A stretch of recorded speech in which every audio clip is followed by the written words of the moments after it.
Hey, Friendo, Steve here. And Larson. And welcome back to Going in Raw, the only pro wrestling podcast you need to be listening to. On today's show, we're reviewing NXT, and that's it. Exclusively just reviewing. No other news, no information to share, nothing at all. Did you see today's thumbnail, man? I sent it to you. I know you did see it. Yeah, why are you asking me if I saw it? Because I want the praise. I want the praise, Larson. Look at that. Looking for validation. You got Punk, you got Rocky 3, you got Miro shouting to the gods, and you got Vince McMahon. All that plus an NXT review, and we're going to be answering your questions right here. And Paul's calling in too, right? And Paul's going to call in. Yeah, I got to make sure I'm properly hydrated. You better make sure you get that voice good and ready for yourself there. No, well, I got a meeting while that's going on. Got a very important business meeting while Paul calls in, as usual. That was paperwork, Steve. That's paperwork. Shout out to Sledge for rating us. Sledge. Thank you very much. So let's dive into it.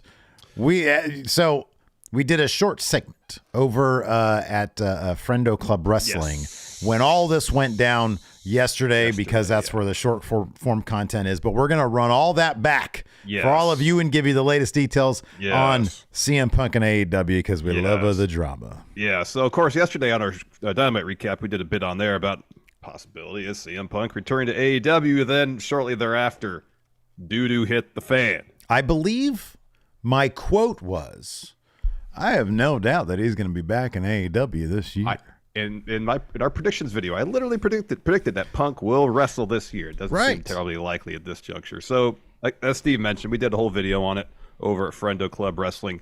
If you check that out, awesome, thank you. If you haven't, here's kind of like the story to that point in brief. So yesterday on the Wrestling Observer message board, Dave Meltzer posted something about the issues involving the AEW title unification bout that went down on the August 24th, 2022 edition of Dynamite between CM Punk and Jon Moxley. And according to Meltzer, Punk at first agreed to what we saw, which was the squash match, but then sent AEW a, quote, legal letter saying that he wouldn't do it.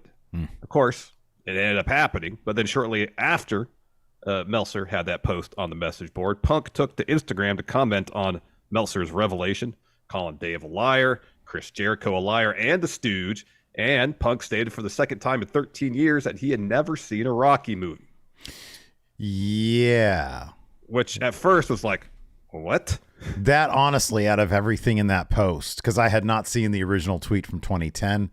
Yeah. I don't know if I was on Twitter then. That confused me the most. Look, and it's funny because I posted a thing on Twitter. I said, who hasn't seen a Rocky movie? Look, plenty of people apparently haven't seen a Rocky movie. However, there's a certain subset of individual that does kind of surprise me. Mid-40s, into the fight game stuff. The mid-40s pretty much, look, if you're in your mid-40s and you're American and you haven't seen one of the Rocky movies, specifically Rocky 4, probably most, Back to the Future or Gremlins, there is probably something wrong with you, or I apologize how you were raised, because that's like literally when people were birthed between 1975 and 1980, within the DNA is those movies. Yeah. So anyways, according to Punk's since deleted post, he deleted it pretty quickly. Phil took issue with Mox's pitch to recreate the Rocky 3 storyline. Of course, in this scenario, Punk would be Rocky. He gets crushed first bout against Mox, only to get the pep talk in Punk's case from Ace Steel and win the rematch. And to further the analogy, Mox would be Clubber Lang, yes, Mr. T, and then Ace Steel would be Mickey, yes, Burgess Meredith. Yeah. So then Mox would beat Punk on TV, and yes, Punk would get his win back at All Out. Punk thought the idea sucked. And claimed that Mox refused to lose to Punk. Punk also stated that he was urged to work before he had been cleared to return from his broken foot. But, he says that since it was going to be a squash match, they, who I assume was Tony Khan and Mox, were saying to him, well, you don't need to be cleared for return to action because it's just going to be a squash match. A lot to unpack with that just by itself. Beyond the Rocky stuff. Yeah, it seemed, as we stated last night, and I'm happy to go over this again because, much of our crowd isn't, perhaps with the Friendo Club Wrestling stuff, they're in the audio room, whatever. Clearly, the bottom line is whether or not you think Punk was in the right here, Punk was in the wrong, if you think Meltzer's a liar and Jericho's a stooge, or if you think Punk, clearly has issues in the locker room, regardless of where you stand, it seems like one of the core issues here is simply communication. We're going to talk a little bit about the communication between AEW and CM Punk here in a second because Fightful talks about that. We waited a little bit longer today because Sean Ross Sapp had tweeted out that he had a big CM Punk write-up involving some of the stuff that we're talking about right now. So we wanted to wait on that. Sean in the past has given us free reign to talk about what's behind his paywall whenever we want to with no exclusivity window. And we really have always appreciated it. We've always tried to respect that they got bills to pay over there at Fightful Select. They do really terrific work. And we want to, give a shout out to Fightful Select. It really is. It's like one of the very, very few things I subscribe to on Patreon because you get that daily news. They really go overboard and giving you a ton of content. So shout out to Sean Ross Sapp. Shout out to Fightful Select. We always absolutely, suggest people subscribe over there. We appreciate Sean for, giving us that sort of couple edge in the past. That being said, we're not going to give all the details from the Fightful story. There's a lot there. There's a lot. We're going to cover some broad strokes. Yeah. It's well worth the $5 subscription per month. You get a ton of, as Steve mentioned, a ton of stuff for $5 a month. Yeah. Great value deals. So in today's Fightful Select report. Here's some of the highlights. Sources told Fightful that Punk was hesitant to wrestle in any capacity prior to being cleared, and that there were creative issues during the build to the title unification bout against Mox on August 24th. That was the day of the squash match. Additionally, Fightful was told that Mox and Punk may have had some heat following their program. And also the way Fightful Select, the way Sean used that term, it was still in the present, may have some heat. So seemingly that might still be a thing. I mean, I have no idea. Yes, currently, yes. Sources indicate that Punk and Tony Khan have spoken since Brawl Out, and one source told Fightful that Punk was willing to apologize for his actions during the post-All Out scrum, though it was unclear to whom and whether he'd be apologizing publicly or privately. After Punk's post yesterday, that's March 23rd, sources in AEW have, quote, lost confidence that a return for Phil is possible. And the report mentions that Punk and Kenny Omega actually spoke almost immediately after Brawl Out, after the actual brawl. And Punk reportedly told Kenny that whatever issues he had wasn't with the cleaner. I love that the report said that Kenny seemed relatively clear-headed and calm after it all. Kenny's been around for a long time. He's probably seen some shit. So this is, look, man, I'll be honest with you. This is disappointing. Like it's sad to me that number one is seemingly, given that CM Punk's entire reason for primary reason, I'll say primary reason because I know there were creative reasons for leaving WWE in the fashion that he did, had a lot to do with him putting his health beneath the priority of the company. Them pushing him way too hard, demanding that he come back way before he was ready to come back. And here he is again put in a situation where evidently he doesn't, he's trying to do this for the best of the company. He comes back to do a squash, even though he's not comfortable or he's not, cleared. The creative, neither of you and I were both a bit confused by the creative. Look, that's putting it mildly. Rocky III is a fantastic movie. Yes, but and you can take the general strokes there, if you will, the general idea of somebody gets somebody's riding high, they get killed, and Mox was a monster at the time, by the way, and absolutely, he still is, but at the time especially, he was a monster. Somebody gets crushed, have a crisis of confidence, somebody builds them back up, and then they are victorious in their hometown or whatever against this monster. Seemingly the thing missing from that is that Punk wasn't necessarily riding. It wasn't in Rocky III. Rocky was on a run. He was at the top of the business. He thought he was untouchable. Enter Clubber Lang, beats the hell out of him. Punk was just returning from a broken foot. Yeah, right. Yeah. He was coming back as champion, but he hadn't had that sustained run at the top. Yeah. That would have seemed to be necessary for that story to really make sense. Yeah. So the creative, even at the time, something smelled fishy about it. It just did. Even going back to when Punk originally won the title at Double or Nothing from Hangman, that feud. I remember you were doing all sorts of mental gymnastics because who would have thought they weren't on the same page? So we're sitting here trying to figure out why are they acting like abnormal? Why are they not acting like they're in character? They're just being weird right now. Yeah. Hangman's promos are weird and stilted, and Punk seems like he doesn't want to be there. It turns out that they had creative issues backstage. And sure enough, doing a weird squash like this wasn't some big moment of inspiration for Tony Khan, or I guess it's an inspiration for Tony Khan and Mox, but it was just weird and evidently, seemingly, and I'll be honest with you, it's pro wrestling, and I know that a lot of people will clown, for example, the old Hulk Hogan trope of "doesn't work for me, brother." Mm-hmm. The run that Mox was on at the time made zero sense for him to lose to anyone at that time. So and we talked about that at the time, quite a bit. So for Mox to squash Punk several weeks before the pay-per-view, to a degree, I can understand how it would make sense to them. From a business standpoint, it seemed just really weird. Yeah, it really did. You're going to do the match before the match? That doesn't make any sense. It just seemed weird. It'd be one thing if it was from pay-per-view to pay-per-view. Exactly. Or even if it was, they had a month and a half in between the squash and the build back up to the rematch, the pay-per-view. They had 10 days. Yeah. It was 10 days. It was the Falling Dynamite that Ace Steel gave Punk the real inspirational promo. Yeah. So I don't know. Look, they obviously you're in between you're between a rock and a hard place when you have Mox, the hottest guy, at the time in all of wrestling, because WWE was still kind of not great at the time.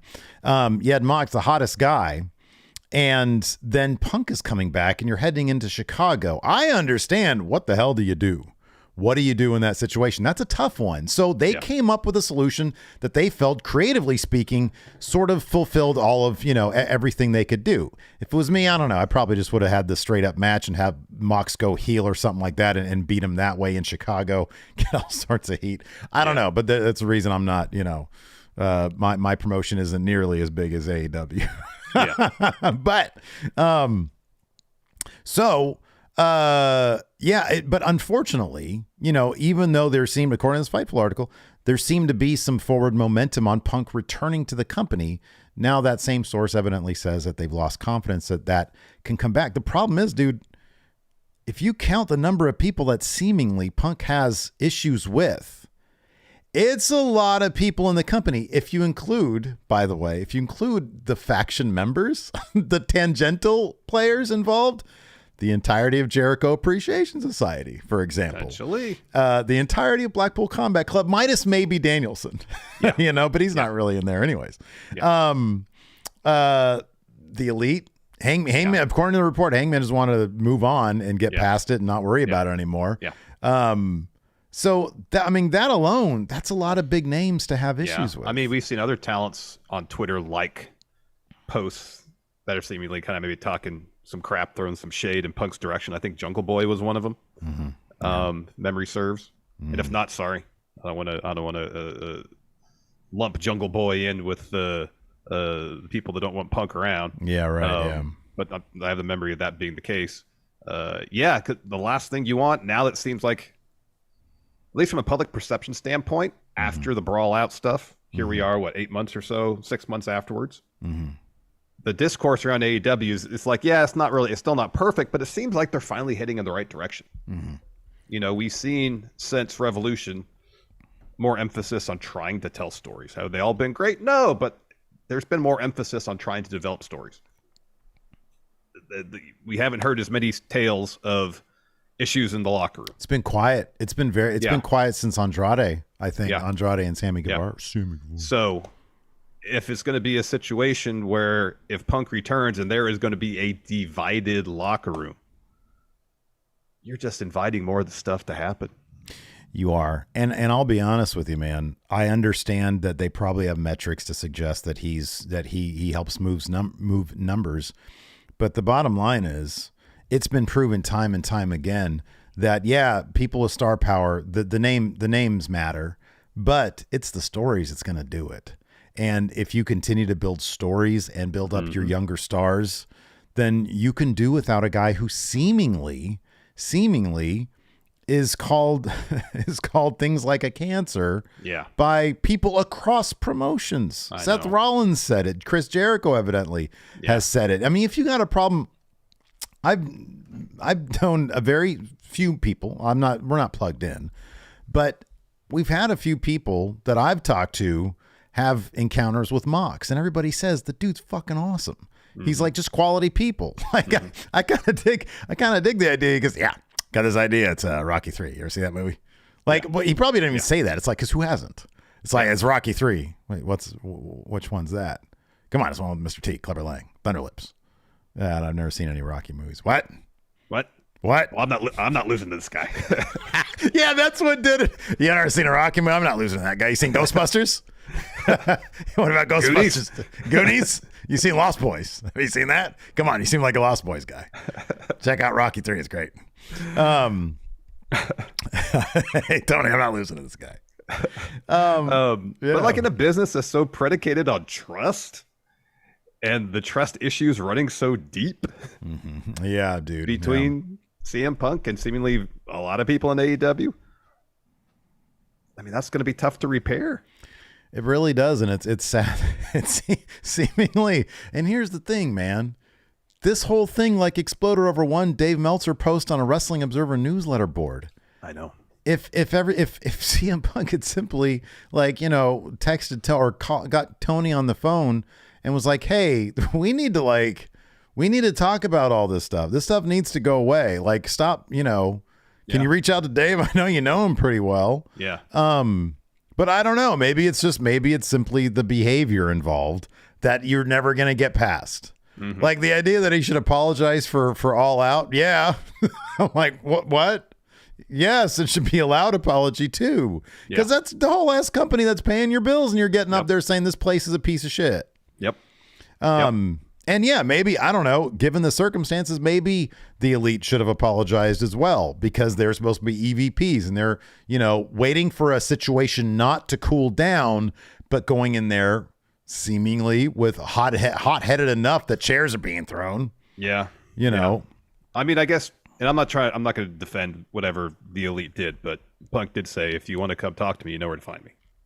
During the script. No, I know. I understand. I know. And seemingly, we haven't heard any confirmation as far as why Mega was there with the Elite, but she was there with the Elite. Yeah, I know. Whether they went and found her to go with them, or she came while stuff was going down. We don't know the answer to that. Yeah, we don't know, man. And who knows? Maybe there are apologies from a lot of people. Maybe it's exclusively from one side. I don't know because I wasn't there. We weren't there. We'll probably never get. We'll probably never know. But it's a shame that look, dude. There's a lot of CM Punk fans out there that want to see the dude in the ring, and evidently communication issues or egos or whatever has gotten in the way of that happening again, because it was a special time when he came back and it was awesome and he seemed to be getting along really well with everybody, and then this just blows up and then it continues to blow up and things just don't get any better, and it's like, man, all you got to do is work with each other once a week. All you got to do is get in that ring and know that you can trust the guy to not go crazy on you. And they can't get together on that. It's a shame. It's just an absolute shame. It is a bummer. Yeah. It is a bummer. Another potential bummer, Vince being more involved in creative. Uh-oh. Yeah. So ever since it was announced that Vince McMahon had returned as chairman of WWE. God damn it. There's been speculation, rumors about him maybe getting back involved with WWE creative in some capacity. And yes, while Triple H has mentioned that Vince still has input in storylines, Dave Meltzer mentions, latest Wrestling Observer newsletter, that Vince recently forced a wrestler to redo a pre-filmed interview. Reporting. If you haven't seen the fingerprints of Vince McMahon on camera, there are little things here and there. There was a pre-tape interview on the March 20th edition of Raw where somebody used the term wrestling and they had to redo. Granted, since Reigns and Rhodes used the term pro wrestlers in their promo on the same show. Yeah, Cody Rhodes, Roman Reigns said it, and then Cody Rhodes said, blood in my mouth, pro wrestler. Yeah. They've said that quite a bit. Oh, yeah. There's been a lot of people saying pro wrestler. since Triple H took over. Yeah. Yeah, that's been said a lot. I don't know. I wonder if this would be more to punctuate Reigns and Rhodes' promos, because the word was taboo or the phrase was taboo for such a long time. Maybe it's like, hey, don't use that. We're going to let these dudes use it. Yeah. Because, but dude, since the early 80s, they've been referred to as sports entertainers. So I don't know. Is this a situation where there's actual information being passed, or is this a situation where, in this instance, Meltzer is looking at the landscape and says, "Oh, this is different. Yeah, right. Here's something through the grapevine." Is like, and then he just puts two and two together. Well, Vince must be responsible for this. You can pick out a lot of little things here and there and assume, but there's a couple things to remember also. I believe. Look, I think that it's kind of obvious that, because Triple H said it himself. He consults with Vince on the creative of WWE. There's a couple things to keep in mind. Number one, until we hear that we have not heard since that Boston episode of Raw that Vince McMahon has been in the gorilla position or that he's been even attending the TV tapings. We haven't heard that. We would have if that was the case. Somebody got a picture of that mustache. I want to see that Gomez Adams mustache. Yeah, I want to see that. I want to see that shit. Number two, no reports of people needing to clear character ideas through Vince by sitting at his door for 3 hours at a time. There's no reports of that. Or weeks on end. On the shows themselves, we haven't seen an endless parade of rematches. If Vince McMahon is helping Triple H with the broad strokes, guess what? That's not shocking. And Vince McMahon was Triple H's mentor when it came to producing weekly television. So given that Vince McMahon, I've said this endlessly, Vince McMahon has had pretty decent ideas over the past 5 years. It just seems like running week-to-week television was too much for him to handle, and so the product suffered. But there are some cool things. Kofi Mania was a cool thing. Oh, that was awesome, yeah. Heel Roman Reigns started off, and the majority of it still was during the Vince McMahon era. Sammy got introduced to the Bloodline story, I believe. During the Vince McMahon era, exactly. To me, it's much ado about nothing. Now, if we start hearing that, hey, he's back there at Gorilla, he's replaced Triple H. Yes. Then we can be like, okay, now is do we have to worry about the product suffering a lot more? Yeah, totally. And the way it's phrased here in the newsletter, it's not necessarily like Vince was, in the editing bay overseeing stuff. So to say what I put here, that Vince forced the wrestler to redo, that could not be the case. Right? Yeah. I just realized that's I misworded that, so that's on me. Oh, wait, what was it? When I said here that Vince recently forced a wrestler to redo a pre-taped interview, that's not exactly how this reads from what Meltzer said. Oh, what's the correction then? Well, it's just like a wrestler was told to redo a pre-taped interview. Oh, okay. And then Vince, and then the Meltzer saw that as an indication. Okay, yeah. Forced a wrestler versus Vince being involved. Yes. Yeah, it's not like he was there and said, "God damn it!" Exactly. He grabbed him and redo it now. I kind of realized that as I was reading. I was like, that's forced. The wording there is not exactly correct. It's a bit strong. Yeah, there you go. It is. So, although looking at a title and thumbnail. Vince forcing wrestlers to redo promos? And we Photoshop him like grabbing somebody and shoving their head in front of a camera. Exactly. God damn it. A little voice bubble. Redo it, pal. Oh, man. Let's take a quick break here to talk about YouTube channel memberships and patrons. Man, you and I got to do some of those promos like we saw Ben's Auto Shop do in AWA Chicago Wrestling from last night on the Smash Zone. Yeah. Speaking of Smash Zone, old episodes of Smash Zone are available for YouTube channel members and patrons. The last 2 weeks of episodes are going to be going live today. I think I dropped the link for patrons for last week's episode, but not for channel members. I don't know why I would have done that, but that might be the case. But today, 2 episodes of Smash Zone over the past couple weeks will be available for YouTube channel members and patrons. So patrons at $5 and up. So keep an eye out for that. If you're on YouTube, just click that join button. You also get access to a bonus show. Given the late nature of today's show, we're going to move the bonus show from this week to next week. And maybe we'll double up next week. We'll make it we'll just make the Monday one a beefy ass episode. Oh, that too. Yeah. Because Friday is going to be a beast of a day as well for us. Yeah, our schedule is going to be a little different next week. It's going to be kind of crazy. Yeah. Yeah. So this is on top of my head. We'll discuss business right here during this quick break. Great. Given that it's a go-home show. Yeah. For Stand Deliver, do you actually want to do the NXT recap on Wednesday instead? Oh, wow. Oh, that's a no. On Wednesday? Oh, what, with AEW? Oh, no, Tuesday? Oh, you mean the next day at noon? Yeah. Oh, I'm fine with that. Yeah, that's cool. Yeah. That's cool. Yeah. I thought you meant at night. Yeah. I was like, what the heck? No. So yeah, next week, obviously WrestleMania week. And so we're going to be live a lot. So just make sure your notifications are on. Also, next week is going to be the big WrestleMania predictions challenge. Correct. Did we ever decide if Stand Deliver is going to be part of that? Yes, it'll be part of that. There we go. Stand Deliver will be a part of it. Boom. Everything will be on the production thing like it's a single show. Right. So it's going to be 17 all total 3 matches. shows. That's the total, like the highest confidence point value will be 17.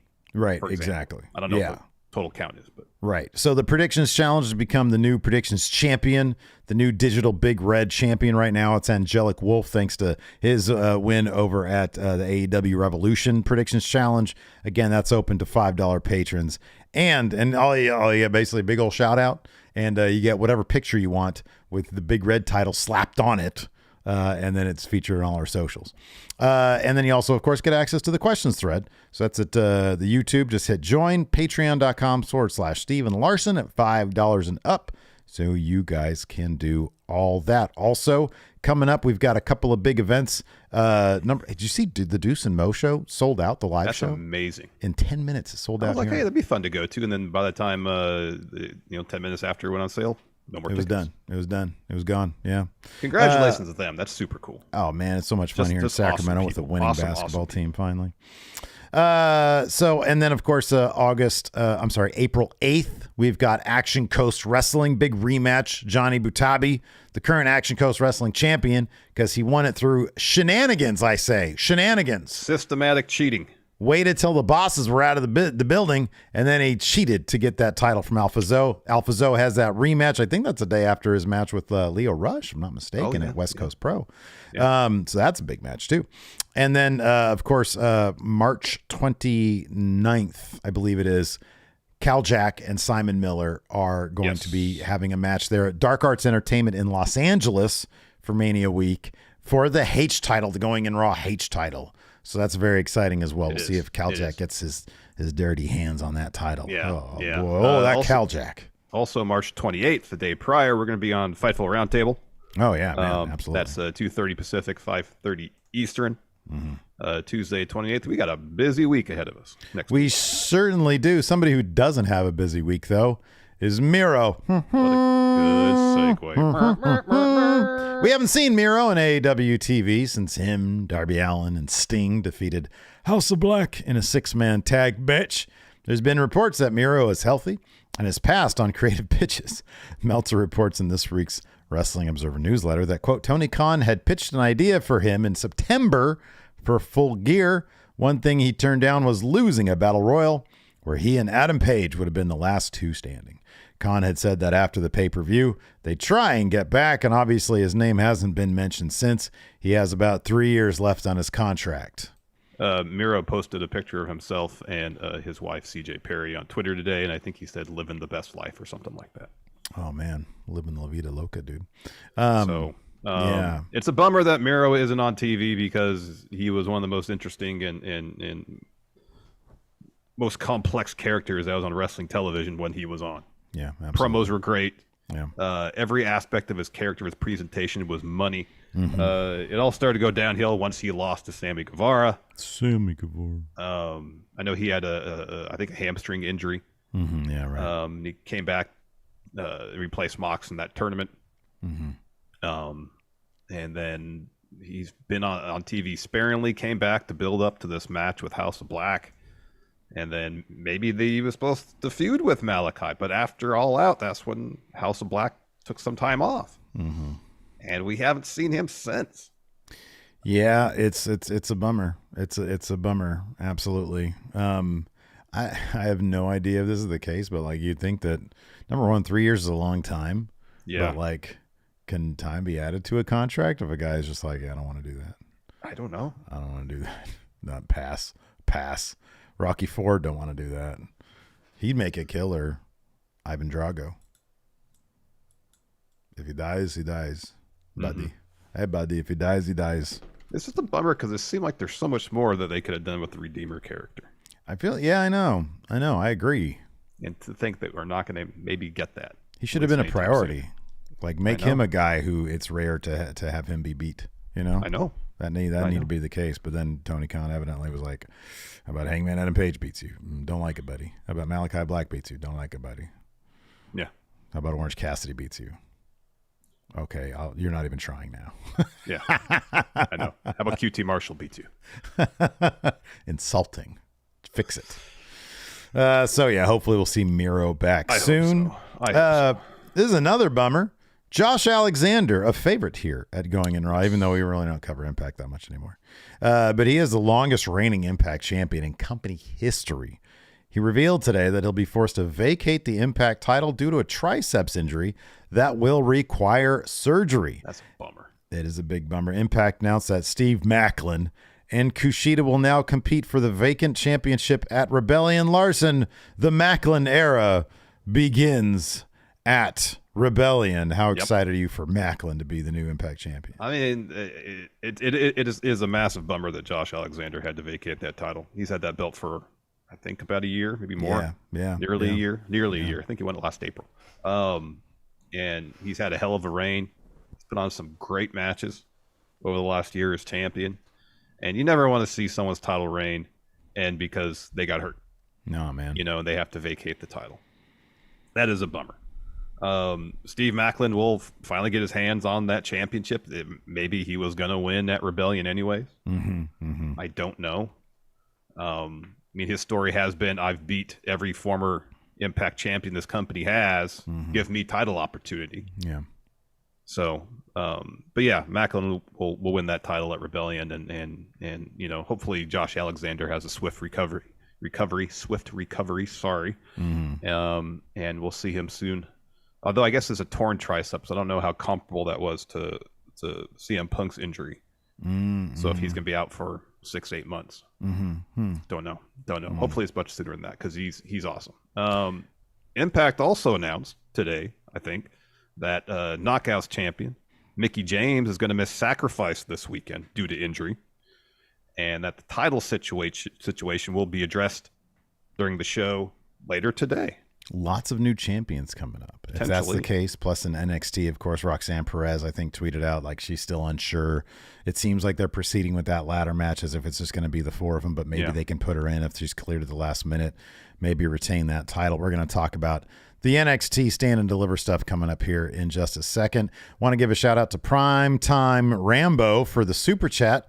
Says Mox has given signs that he can be difficult to work with.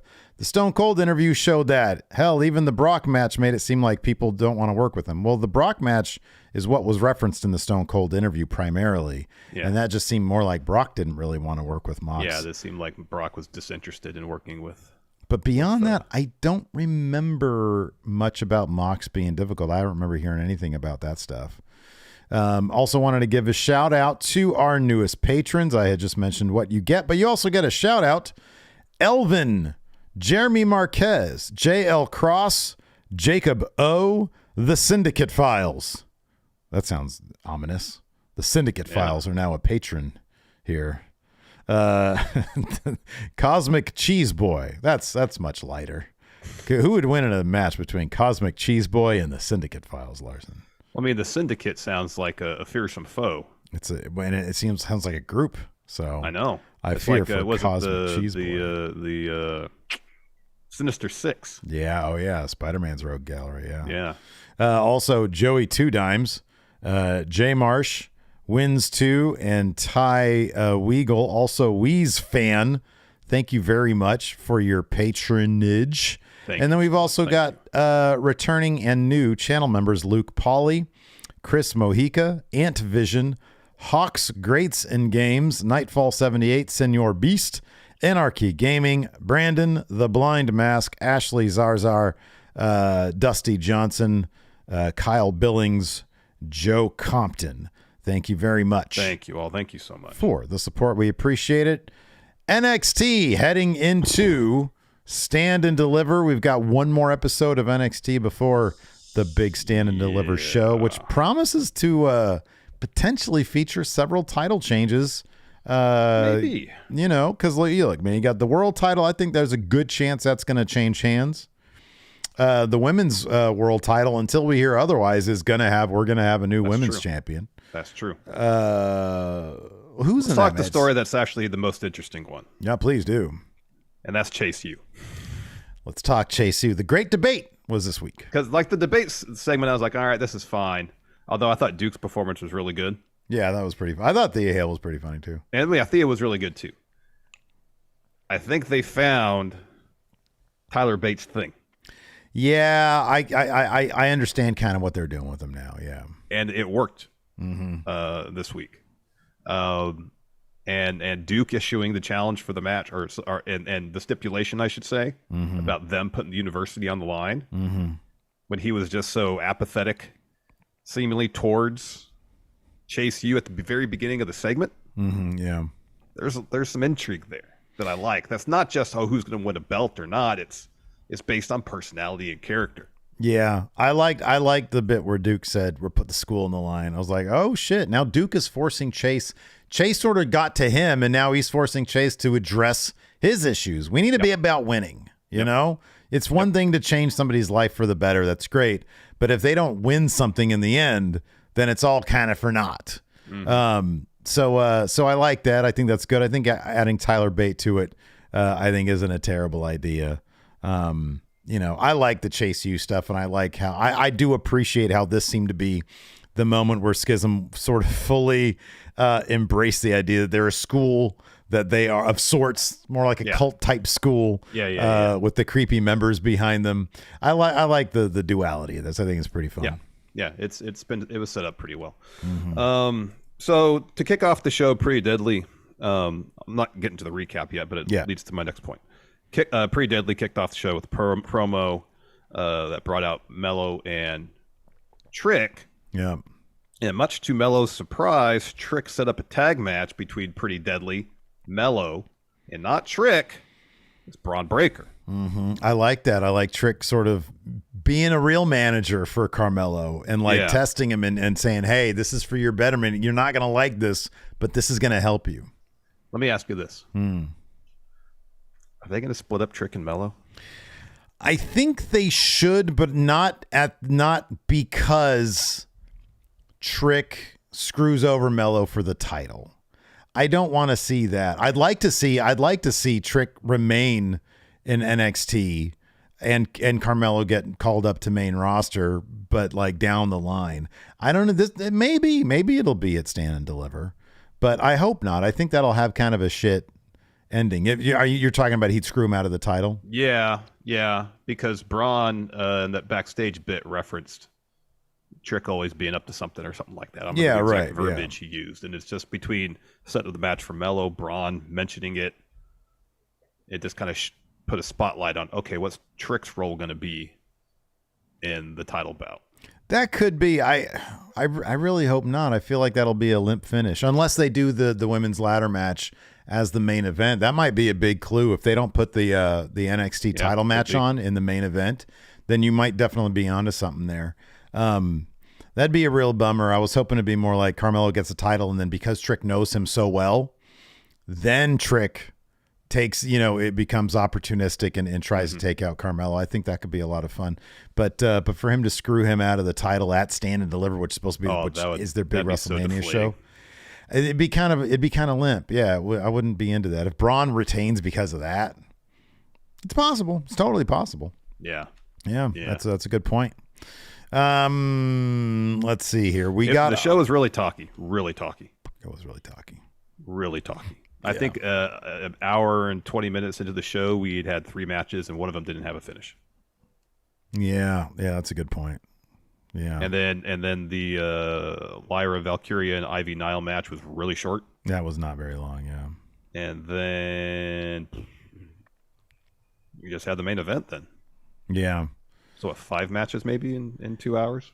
I know, like this is one of those things where there's just a difference because of what you do. You take notes, and I don't for this. I just rely on your notes. But But like it didn't. I kind of like the talky stuff sometimes because I've grown to really like the characters in NXT. It still feels like sometimes like a non-consequential show, but just for being a fun wrestling show, it's there. Like it's a fun wrestling show.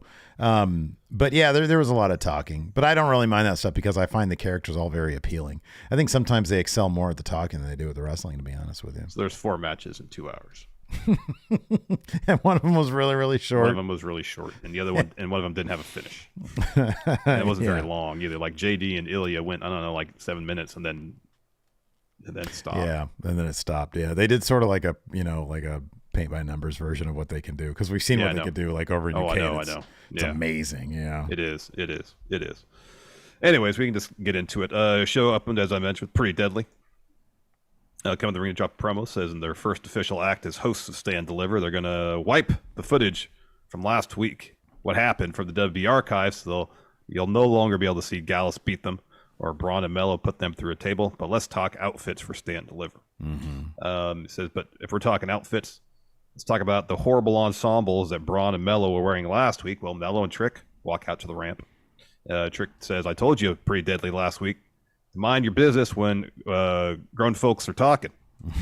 And so he says, you interrupted Mello and Braun, and that's why they ordered you table service. And Mello says, last week, I was so dripped out, I left puddles all around this building.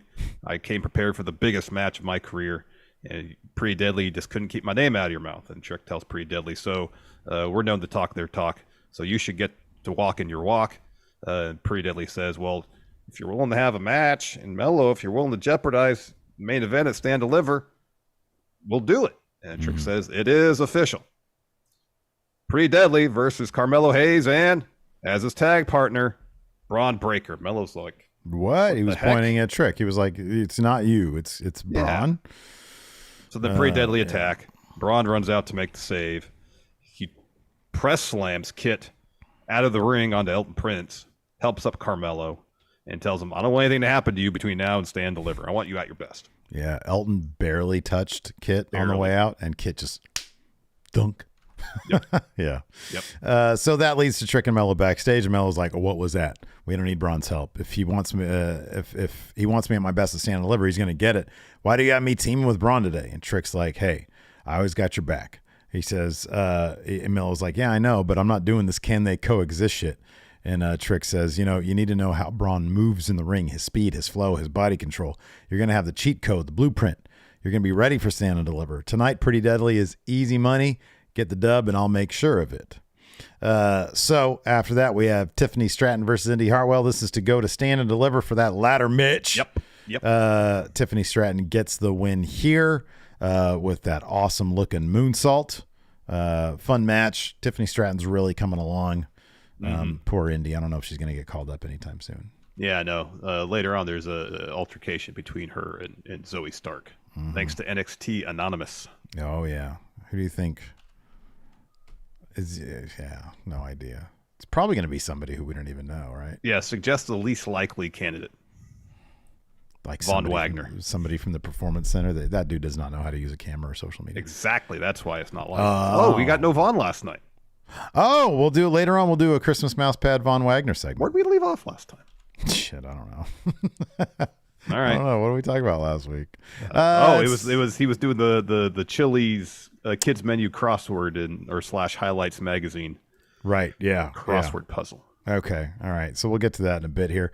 But first up, we had Gallus at the bar. They're drinking and playing pool. The Creeds come in, and Gallus is like, "Hey, I want a game of pool." And Gallus wins that because the Creeds suck, and they're like, "Hey, pool's not our game. We like darts." And they played darts, and I hate the plastic darts, man. I need the real thing with the corkboard. I know that funk when it doesn't find its way in the hole. Right? Yeah, exactly. And it bounces out. Yeah, I can't stand the plastic. Yeah, it's so annoying. Yeah. So, anyways, the Creeds dominate at pool. They're like, "All right, 1-on-1, 1-to-1. We're tied up." And Creeds is like, "Okay, well, here's how we're going to settle it. We want a title shot." And so, of course, Gallus, they're cool with that. So they all shake hands, and then they leave the bar. There's actually a funny little bit where they all shake hands, right? And then Brutus goes to shake Wolfgang's hand, as they're leaving, but I don't think that was part of the plan. And Wolfgang just laughs and says, all right, I'll shake your hand too. Yeah, that was good. Anyways, I like that they kept that in. They didn't have to. Yeah. So anyways, Tony D and Stax are outside. The background's all blown out because they don't have like proper cinematography equipment. And like they're all like kind of underlit, but like the background's blown out because they don't have reflectors and shit. No. They just went out there with the DSLR. Yep. Oh man. Anyways, they got business to discuss, stand and deliver business, and they all go back into the bar. Yep. Then we got a Lyra Valkyria video package. Following that, we got a Gigi Dolan interview. So she's asked about the field for the women's title ladder match, which she is a part of, and she says too early to judge right now, and as unfortunate as it is, this wouldn't be happening if Roxanne hadn't gotten hurt. Also sucks for JC because of her shoulder, but sorry, not sorry. She made my life a living hell so she could sit home and watch me climb that ladder. Last time I was in a ladder match, I won it. But put through the ringer physically and mentally, you have no idea. So I'm willing to do whatever I have to do. And then Tiffany Stratton steps in. Mm-hmm. And she says, now that I'm in this match, every woman's chances went from possible to screwed. That woman's title is mine. Okay, so it's Gigi, Tiffany, Zoe Stark, I think. Zoe Stark, you're right. And then Lyra Valkyria. Yeah. Right. And there's one spot left, I believe. Oh, there's one spot left? I think so, yeah. All right.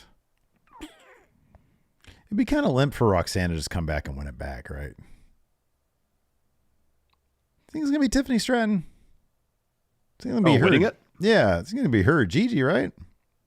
Oh, JC is going to run out there and cost Gigi the match. Is JC's shoulder actually messed up? I don't know about that, but I was thinking the same thing too, but Gigi's pretty high profile. Yeah. I was just thinking like who the highest profile people there are, because it's not going to be Lyra. I can't even say her name. And it's not going to be, Zoe. I don't know, maybe Zoe. They're all kind of on this, except for Lyra. They're all kind of on the same level. After that, we had a Wes Lee promo. He says, things have been crazy around here, and you guys have been enjoying these open challenges. Me too. But I've been constantly asked, why do I do it this way? At some point, your number is going to get called. He says, to that, I say I don't want to be a hypocrite. When I won the North American title at Halloween Havoc, it was my first shot at it. Now as champ, I vowed to give anyone the opportunity who was in the same position I was in. Secondly, I got a chip on my shoulder. I feel I need to prove to the whole world and the man in the mirror that I'm willing to compete against the very best in the world, that I deserve to carry this title, that I deserve to be your North American champion. Sean gave me 4 spots for 4 superstars to challenge me for the North American title. Out comes Dragon Lee. Wesley's very excited about this, and Dragon Lee also excited. Says, nice to meet you. I've come to NXT for the same reason as you. To me right now, you're the best. But you know what? I love the chaos. And to stand and deliver, I want to be part of that open challenge against you. And Wes says, yeah, this is what I love. I've been following your career from Mexico to Japan, and I've constantly wondered what it would be like if you and I tangled. I thought it'd be 6 or 9 months. But I'm glad it's now. Let's make it official. You got the first spot. I'll see you in L.A. Out comes JD. Don't Google my name. Larson, you want to take it from here? Sure. And he says, look, it's the Lees putting each other over. You two are running your mouths about the best in the world while I'm backstage getting ready. Dragon Lee, you're new here, so pull up a chair and watch a Grandmaster at work while I slap Ilja. And you, Wes, what's your excuse? And then Wes says, well, what's going to be your excuse when Ilja rips you apart? And JD says to Wes, I think you should count yourself extremely lucky that I haven't had my eyes on that title, because if I had, not only would you not be standing there with it on your shoulder, you wouldn't be standing at all. And so then Ilja just comes out, and I thought he's going to respond to all this, but no, him and JD have their match next. Yeah, they were going to have a match, but first we have a couple segments. First up, Indy Hartwell's backstage. Von Wagner is filming her because now in our canon he is NXT Anonymous. She's pissed off about her loss. Sees Zoe looking at her. Says, what are you looking at? And then Zoe says, definitely not the next NXT Women's Champion. Hey-oh! And then cut to Christmas Mousepad walks up to Von Wagner. Says, hey Von, what are you doing? And Von's like, hey, I just got this iPhone 4, and so I'm going around, I'm filming all the superstars secretly. I'm going to go over to the men's bathroom and see who's in the stalls over there next. You're up. Oh, wow. And then Christmas Mousepad says, I'm not so sure that's a good idea, but can I go with you? And then Von Wagner's like, yeah, let's go together. I gotta take a dump too. And so they go and they get into the stalls next to each other, and they just it's like chaos in there. They wanted chaos in that North American title match. This is like that, but with the number two. You see the brawls that happen when people are trying to open enter the open challenge. Right, exactly. Yeah. Imagine that going on in a toilet. Well, no, sorry. Let me retcon that. They go into the bathroom and there's 3 stalls, 2 of which are being used. There's 1 stall. It's an open challenge, so who gets to use a toilet. There we go. Anyways, moving on. Kiana's backstage. Fallon walks up to her. Kiana's like, looks like Indy's not going to stand and deliver, but we are, tag team partner. Fallon's like, hey, man, I know what's going on. Who is Sebastian? And Kiana's like, I don't know any Sebastian. I don't, never heard that name before. And Fallon's like, no, look, I broke into your office illegally, and I saw the planner and the card. And he's like, I don't know how you sleep at night cheating on Brooks like that. I'm going to tell Brooks everything. And then Kiana's like, sure, go run and tell him before the biggest bitch of our careers. And then Fallon says, I will, because Brooks is like family, and I like to sabotage myself. And then Kiana's like... no, she says, you may not care about him, but I do. That's what Fallon says to Kiana. Oh, yeah, right. That's what Fallon says. So the drama continues. No Briggs this week. Then we had Ilja taking on JD. Really fun match, as you mentioned, kind of a bit of a Cliff Notes version of some of the stuff they've already done in NXT UK, heck, in NXT proper as well, or NXT Prime. So they eventually make the way of the floor. They're brawling down there. JD flings Ilja into Dragon Lee, who's sitting there ringside watching the match. And then JD sucker punches Dragon Lee. Ilja looks to elbow JD. JD ducks that, so Dragon Lee eats that elbow. So then Dragon Lee punches JD, so the ref calls for the bell. And a brawl breaks out between the 3 of them. And then Wes Lee comes out of nowhere and hits a tope on all 3 of them. The refs come out to break all that up. Yeah. Then we have Braun in the locker room. Mello and Trick walk in, and Mello's like, hey, I didn't need you to save me earlier, and we're not doing the can they coexist thing crap.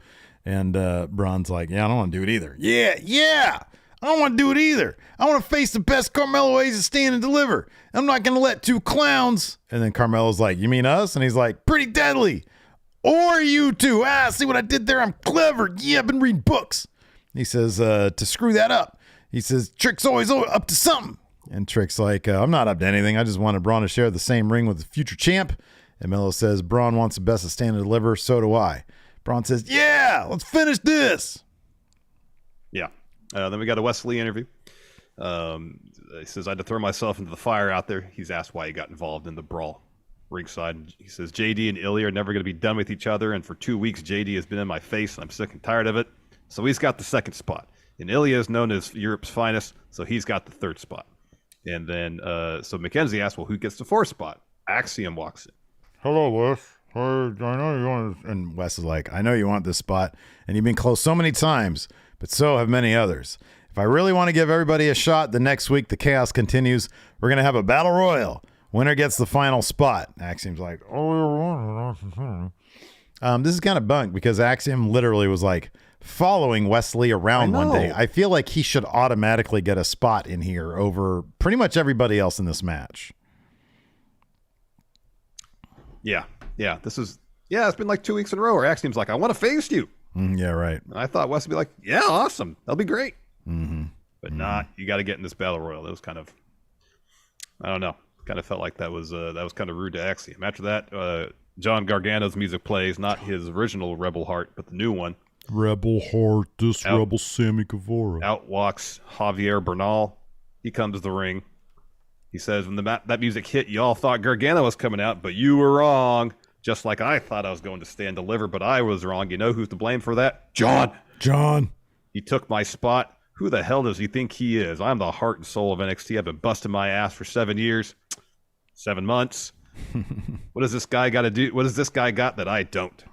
I'd take big body Javi over him any week. So, Shawn Michaels, you picked the wrong guy. So then John Gargano comes to the ring, head of steam, walks up to Javi, blasts him with the lariat, throws him out of the ring, throws him barricade, the ring steps, chucks him into the crowd, gets back in the ring, grabs a mic and says, Grayson Waller, I know you're somewhere around here listening.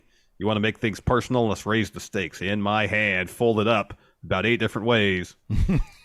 is a contract for a type of Very match. sweaty as well, yeah. So it's like an 8x10 piece of paper, but yet folded up it's maybe, I don't know, 1x6. He did the thing where he was like, how many times can I fold this? Exactly. Oh, I can't do this last one. Exactly. So he challenges him to an unsanctioned match. No rules, anything goes. No one is liable for what I'm going to do to you. So then Waller shows up on the Tron and says, I get it. You're upset about last week. But unsanctioned match, you really want to embarrass yourself again? He says, that's too far even for you. He says, this is what you got to do. You hand that piece of paper there to Vic, and next week I'll sign under one condition. I want you banned from the building. If you show up, no unsanctioned match. So Gargano's like, yeah, fine. He hands the contract to Vic. Javi gets up, and then Gargano super kicks him. True World Order says origami contract. I've got this swan right here, and when you unfold it, I've got this ninja star, and when you unfold it... Exactly, there you go. He does the thing where it's that thing. Yeah, I don't know what it's called, but yeah. Give me a number. 4. 5. Okay, 5. All right, give me a letter. Z. Unsanctioned match.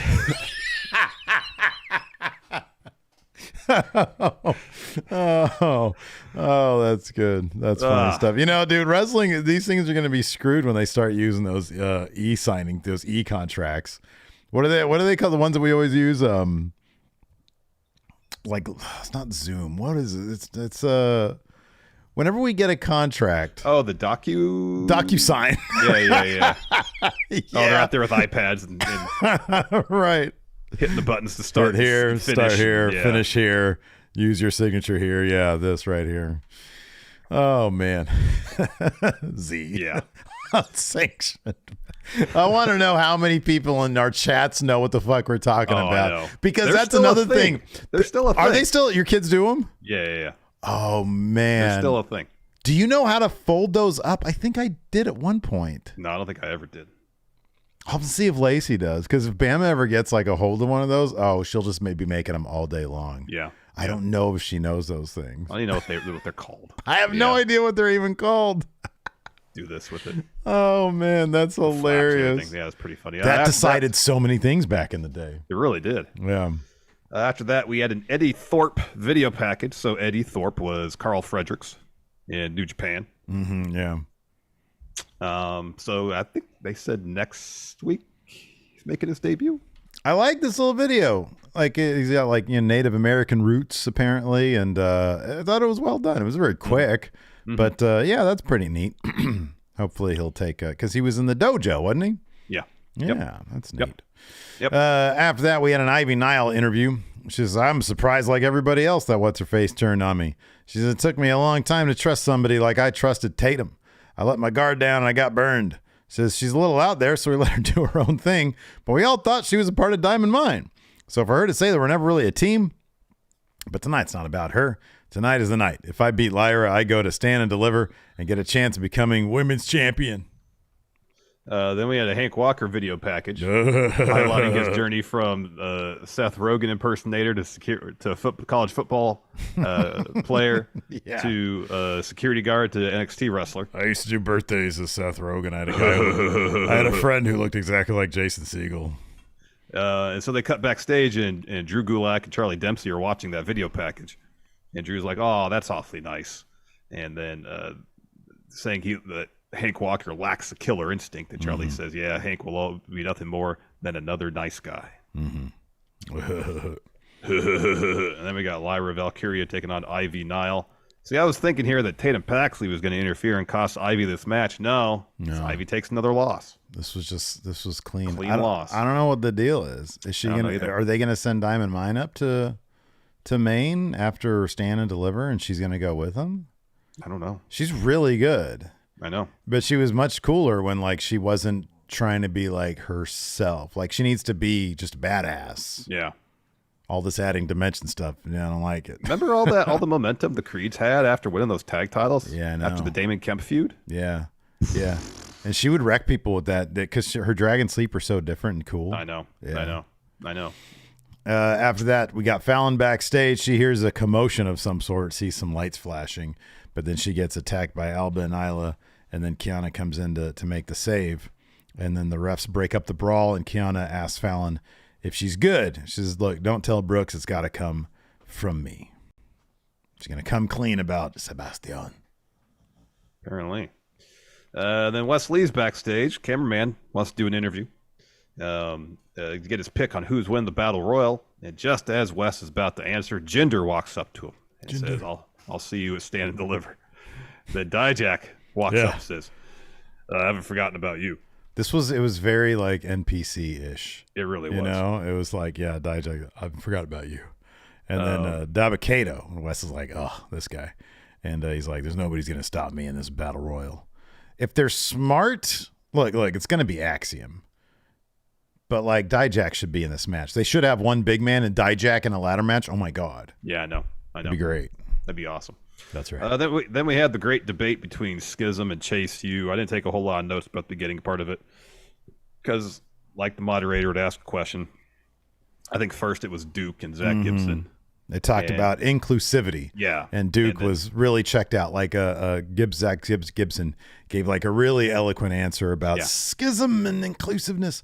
And then Duke was like, yeah, I like to be included in stuff. Ava gave me a mask. That's great. So he's really checked out about the whole thing. Really checked out, yeah. Yeah.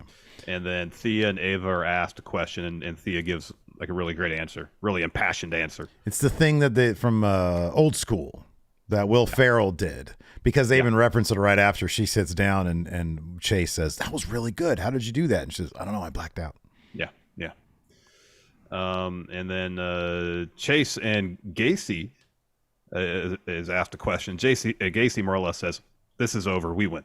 You win debate. Yeah. And then Tyler Bate stands up and says, can I get in on this? And so James Drake steps up too. He gives a really short answer to something, and then Tyler Bate starts really putting over the strength of Chase U. It says the growth of Chase U is the growth of NXT, and that's something Schism can't and won't ever achieve. And then challenges Schism to a match at Stand Deliver, and Gacy's like, no, we're better than you. We beat all of you. Yeah. No, there's nothing for us to gain here. And then Duke says, we'll put up the school.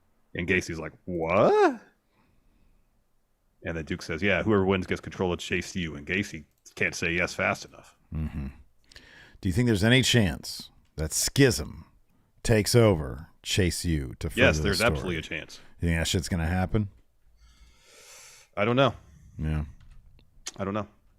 I feel like I feel like Chase U has been on the shit end of this entire feud. I know. This has got to be the win. Otherwise, I mean, yeah, they could take over and then they could fight to get it back. Exactly. But like, I feel like they got to get a big win here at Stand and Deliver, and the crowd's got to be happy about that. This is Ava's in-ring debut too. I know, that's really cool. Consider. Yeah, absolutely. So back at the bar, the Creeds, Gallus, Tony D, and Stax, they're all hella drunk and all just laying around. And then Tony's like, me and Stax has some business to take care of. How about? And the Creed's like, man, that was fun. And Wolfgang's like, why does I have to stop? So like, wait, were they drunk or had they fight? Did they have like a bar brawl? Did they get drunk and do that? Or did they all have an orgy or something? What was going on here? I don't know. It could have been all the above.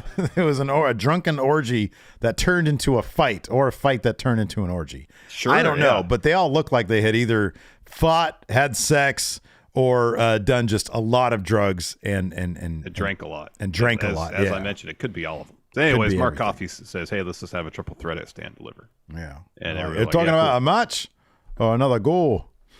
Anyways, after that, we had the main event, Pretty Deadly versus Braun Breaker and Carmelo Hayes. Braun Breaker had some absolutely amazing gear on. I always love his Steiner-inspired stuff. Oh, yeah. This was like Volt and purple, I think. Yeah, it was really great cool. 90s, like early 90s type stuff. Zondo says post-nut clarity.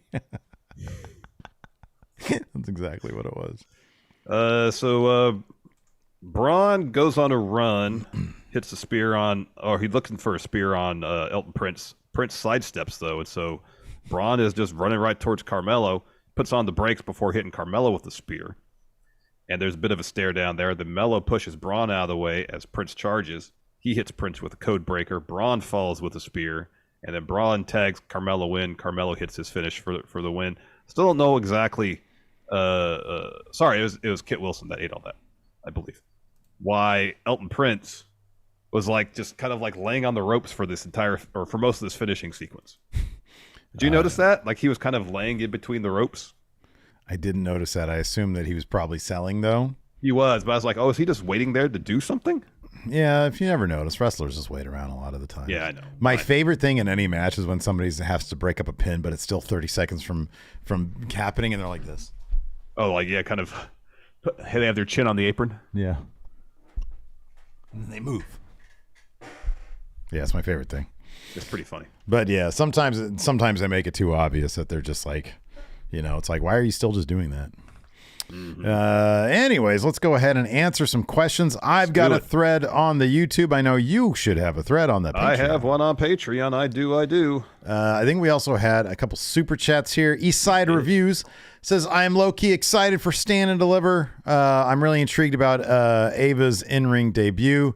Show could be a banger. It absolutely could be. It could be really good. Banger. It could be really good. Absolutely. We also had, while we sat here, a new patron, Michael Johnson. Thank you very much. Thank you, Michael, for your patronage. Max Crenshaw says, CM Punk's Instagram post probably cuts down his AEW return chances by a good bit, but how do you think it affects the likelihood of coming back to WWE?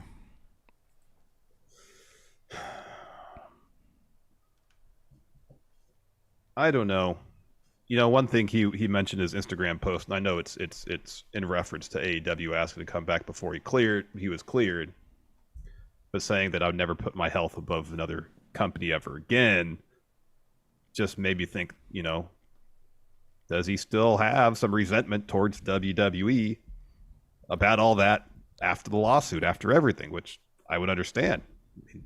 That doctor sued him for statements he made on Colt's podcast. I'm going to suggest this.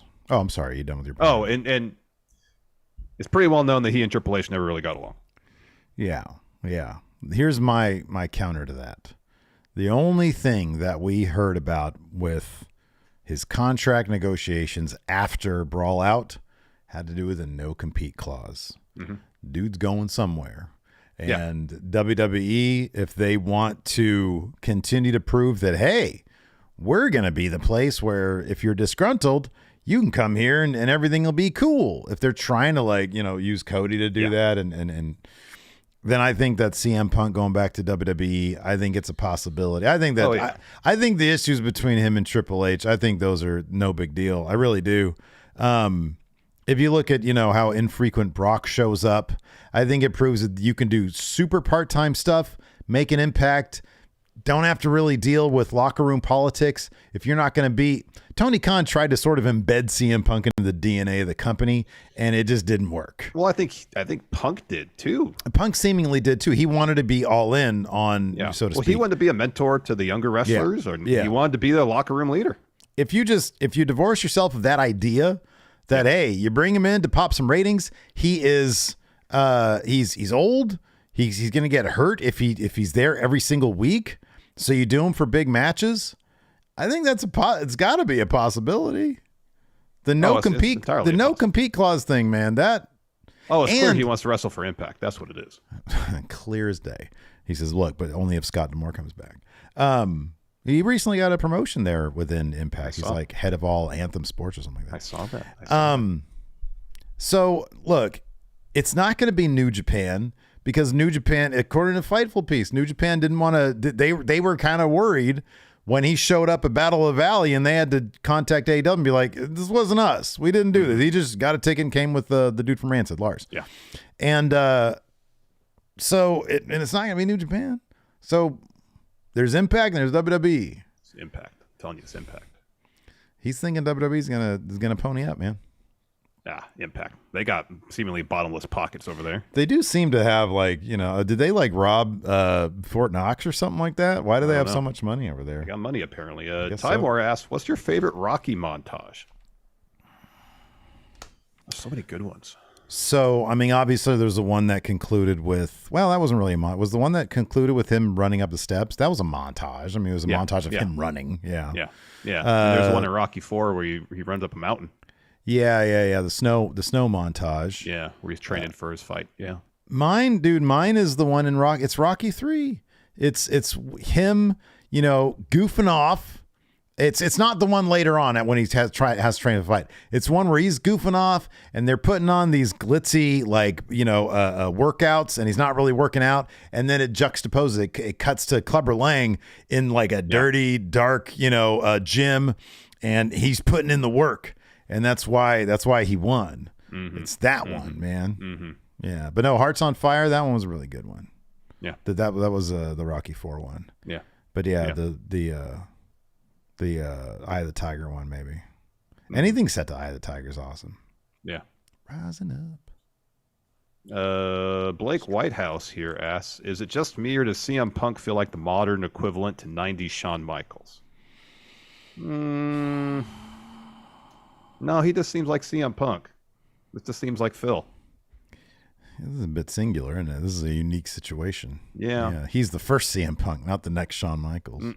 Here's the difference. Shawn Michaels was great at politicking to get himself in the highest spot possible. In WWE, CM Punk, as much as he'd like to think that he wasn't the top guy, it was always Cena. And then when The Rock came along, it was Cena Rock. And he had that title, but like Cena was always the top guy. Yeah. I was watching on Twitter today the promo between him and Jericho. Punk, where he's saying I'm the top guy now, something you never were. I'm like, that's because he had the belt, Phil, doesn't mean you're the top guy. This is a dangerous question here, but I'd love for people to load up our chats and give our comments. At the end of the day, who's had a better career? And I don't care how you define better, Jericho or Punk. Okay. Which one? What do you think? Oh, yeah, I'm throwing that to you.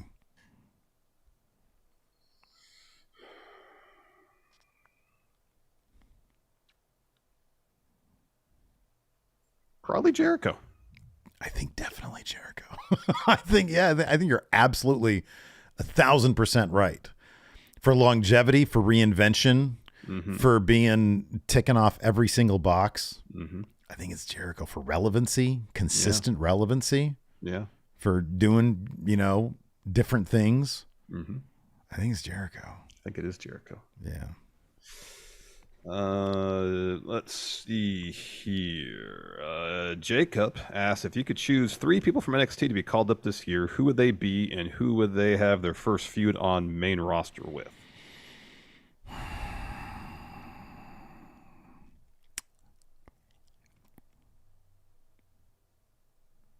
How about this? Carmelo becomes the new centerpiece. Carmelo wins the NXT title. Still goes to main roster as the centerpiece of the new Hurt Business, feuds with Bobby Lashley. Good.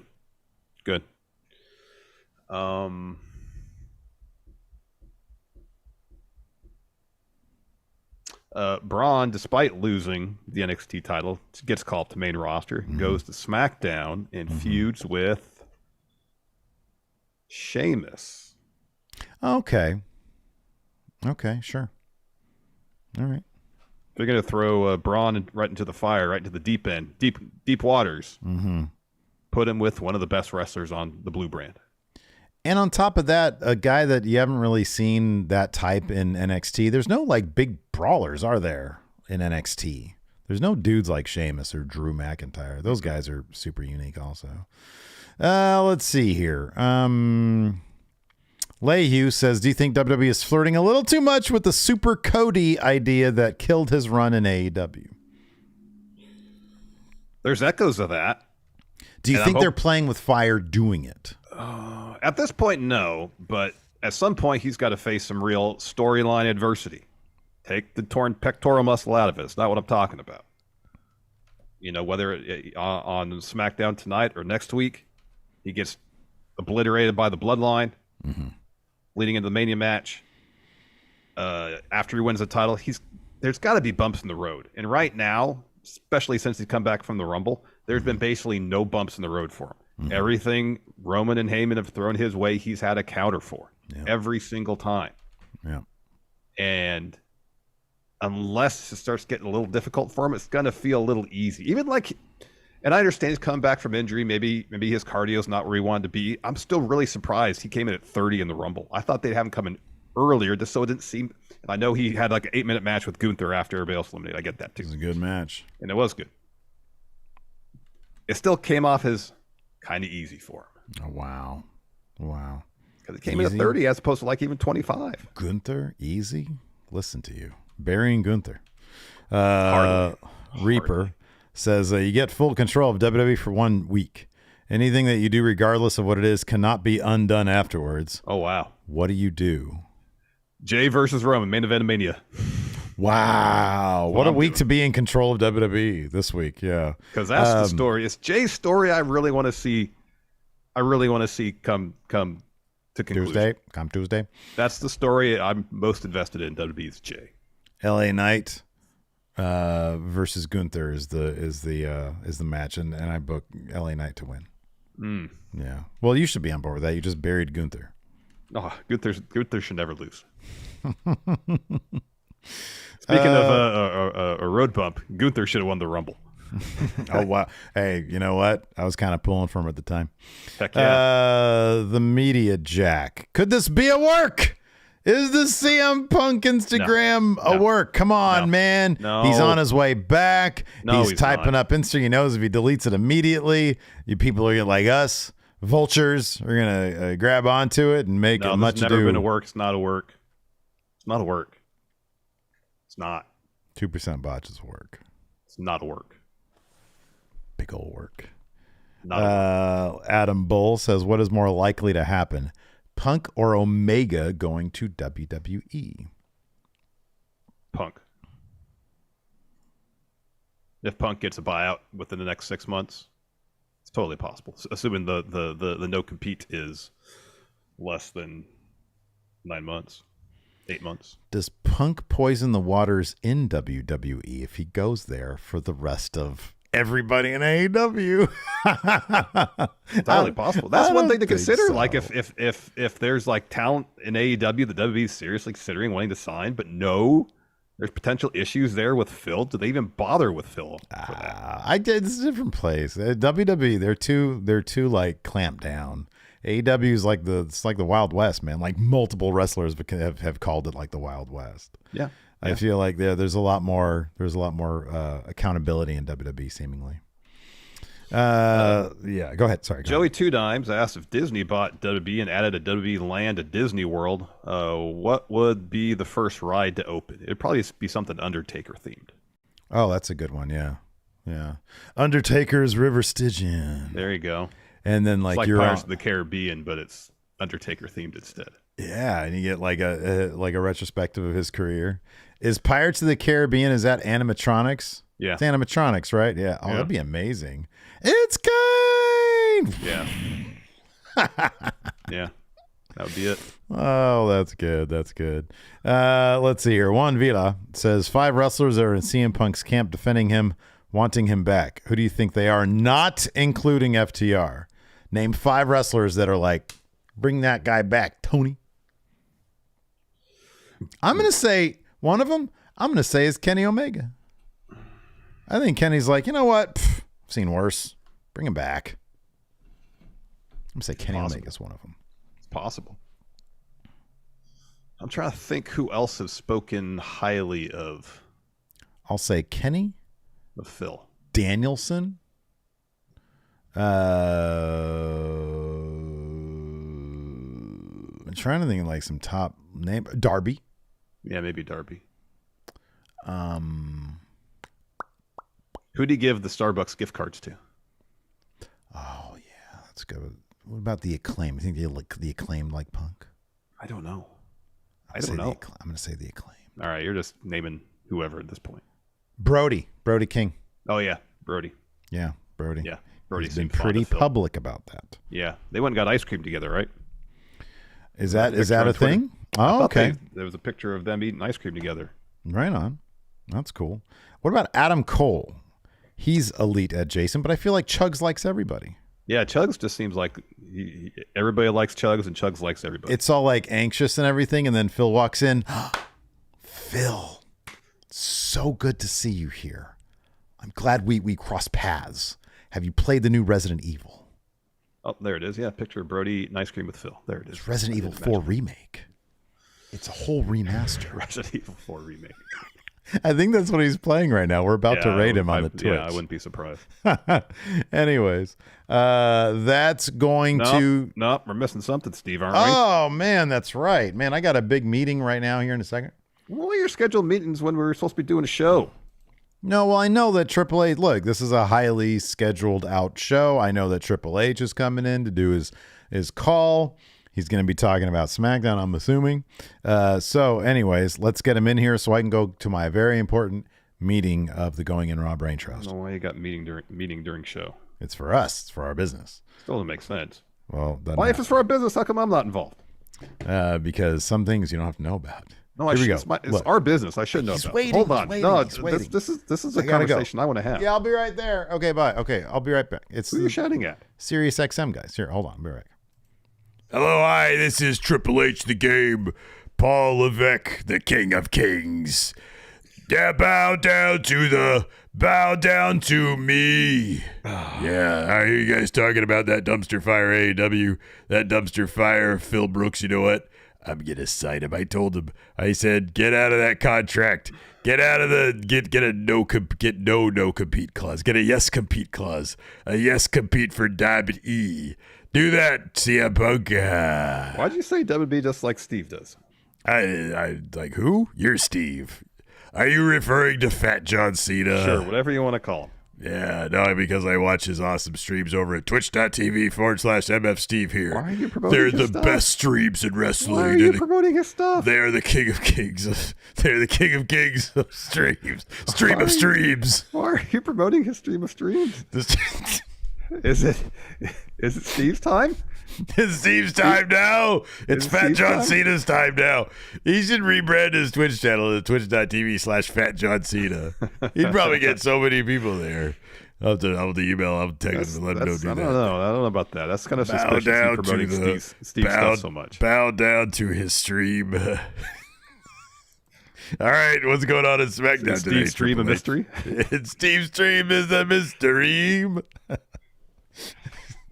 All right, let's talk about SmackDown. All right, what's happening on SmackDown today? I've watched your guys' My GM streams. Are you guys doing another one of those soon? Maybe, I don't know. All right. So on SmackDown tonight, Dom Mysterio, the greatest character outside of Roman Reigns and Sami Zayn and Jey Uso in WWE, to confront the Mysterio family. The entire family's going to be there. They're going to be in Vegas. And Dom is going to do something very rude to his mom to motivate this fight, this match with Rey Mysterio, his father. But he's a deadbeat dad. Do you honestly believe that? Do I think Rey Mysterio? Yeah, God, where have you been? Of course I do. Anybody with half a brain knows that if you put the custody of your child up on the line in a ladder match, you're terrible. You're an awful dad. All right. Literally, all right, maybe the worst dad, and Vince McMahon's in my family, and I consider Rey Mysterio the worst dad. Oof. That's how bad I consider Rey Mysterio as a father. Yes. That is rough. Also, Cody Rhodes seeks to notch a win over Imperium's Ludwig Kaiser. What is this, WWE Dark Elevation? What an easy win for Cody Rhodes. Yeah, I know. Is Cody ever going to face any adversity? Don't interrupt. I'm still doing that. Gosh darn it. Okay, go ahead. Is Cody ever going to face any adversity? Oh, are you talking about like a torn tricep? Have you ever had a torn triceps and no, then tried to compete? Storyline. Don't interrupt. Let me get this out. A torn triceps. No. In Hell in a Cell against Seth freaking Rollins and then wins the match. No, I'm not talking about injuries. I'm talking about storyline adversity. That's what I'm talking about. It is part of the storyline adversity. For heaven's sake. He had an injury in the part of the storyline. What more do you want? And then he had a match against Gunther in the Royal Rumble. And Gunther is like the most powerful guy that I've created. So like, yeah, of course. Maybe that's lots of adversity right there. And then people keep on talking about his dad. Emotional, mental adversity. What else can we expect? Like, you might not like the answer to the question, but it's a good answer. Not that great of an answer. What else is? You're just mad because your fantasy book didn't come true. Oh, now I know who's leaving all these comments. Those are not my burner accounts, confirmed. You got a bot farm there working for you, putting comments on our videos? Shh, don't tell anybody, but yes, I do. Well, you just told them. Oh, no. All right, Rey Mysterio. This is a heavy Rey Mysterio episode of SmackDown Live. Aims to say good night to, LA Knight. Yeah. Is LA Knight going to win all the championships? Oh, man, that's the plan. It's number one in my notebook. I wrote it down in pen, not even a pencil. Oh, good. Top of my legal pad says ideas for Paul. They're Paul's ideas for me. They're for the booking the shows. So LA Knight, number one up there. It says LA Knight. All the titles. We're going to split the titles and unsplit them with LA Knight. Well, that's good to hear. Yeah, he's going to be everywhere. Trust me, he's a hot young star of the future. He's got many, many, many more years left on his time here on Earth wrestling. All right. Yeah. Are you excited for SmackDown Live tonight? Sure. Sounds like a fun enough show. Sounds like an amazing show. Say an amazing show. I'm going to give you a sledgehammer. Bow down to the stream. Goodbye, everybody. Bye, Paul. He's gone already. How'd that go? He spent a lot of time promoting your endeavors. Really? Individual endeavors. Yeah. Like my twitch.tv/Fat John Cena? That's exactly what he was promoting. That's interesting. Yeah. No, I've been thinking about changing it to twitch.tv/Fat John Cena. And he mentioned that too. Because everybody's like, you look like John Cena. I'm like, not really, though, because I'm like a lot heavier than he is. And he did mention have that. A lot of muscle. He did mention that you should rebrand, yes. He's a smart guy. And he probably loves the streams where I count let me tell you somethings.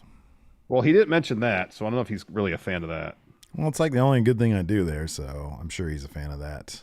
I don't know. He didn't mention it. He mentioned just about everything else, but not that. Really? What else did he mention over there? I mean, he changed the lyrics to his themes to Steve Stream. Oh, bow down to the stream. Was it that? Oh, he did mention GM mode. And when are we going to do that again? Oh, yeah. Are we going to do that this weekend? I think so. Okay. I think so on Sunday. All right. Okay. Well, let me know. I'm probably available. All right. All right. So, everybody, that's going to do it for the show today. Thanks so much for tuning in. We appreciate it. All the new channel members, all the patrons, all the super chats, all the friendos just hanging out here in our Twitch and YouTube chats. Triple H for calling in. We appreciate it. CM Punk for making sure that things aren't ever boring here in the world of wrestling business. You got that right. Thanks so much. No overrun today. We're going to do that on Monday because it's already a late hour. We got things to do. We're busy guys. So thanks for watching. Till next time, we'll talk to you later. Goodbye.